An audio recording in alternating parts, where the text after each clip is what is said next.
Assalamualaikum warahmatullahi wabarakatuh. Kembali lagi dengan saya Davan Mulifa di Mulifa Channel. Kali ini banyak sekali yang memprotes tentang jalur ganjil genap. Bagi saya sih ganjil genap itu wajar aja buat menghilangkan kemacetan atau mengurangi lebih kurangnya ya. Itu bisa mengurangi kemacetan di ibu kota. Jadi yang protes soal ganjil genap nggak penting sebenarnya. Seperti info-info yang saya kasih ini nggak penting, ya kan?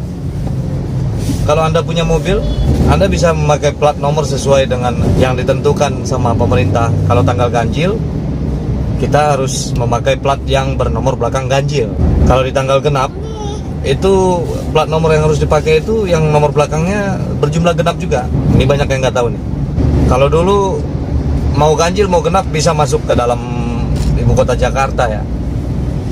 Itu emang kerasa banget macetnya. Tapi setelah ganjil genap ini diadakan pemerintah, ya mungkin prakteknya sejak beberapa tahun yang lalu lah ya. Sekarang mulai melebar ke daerah Bekasi.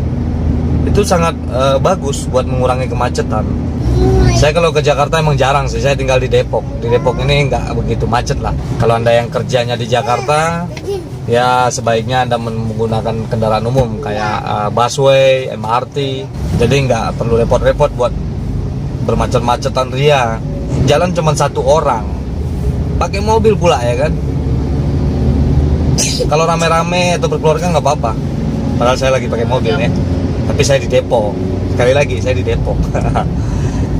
Kalau di Depok ini, apalagi saya rame berkeluarga, atau di Jakarta saya rame berkeluarga, itu saya memakai kendaraan mobil memang. Tapi bagusnya mobil ini dipakai pas saat liburan aja, Sabtu Minggu ya kan. Menurut saya ganjil genap itu bagus. Yang plat nomor ganjil ada di tanggal ganjil, yang plat nomor genap ada di tanggal genap. Itu bagus. Itu bagus buat mengurangi kemacetan. Itu bagi saya, nggak usah diprotes lah. Kalau nggak mau melaksanakan peraturan ganjil genap, ya udah naik motor aja.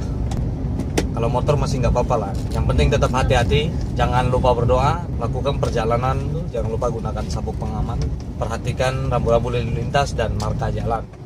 Sebenarnya peraturan itu dibuat buat keamanan kita. Salam dari Davan Mulifa. Assalamualaikum warahmatullahi wabarakatuh.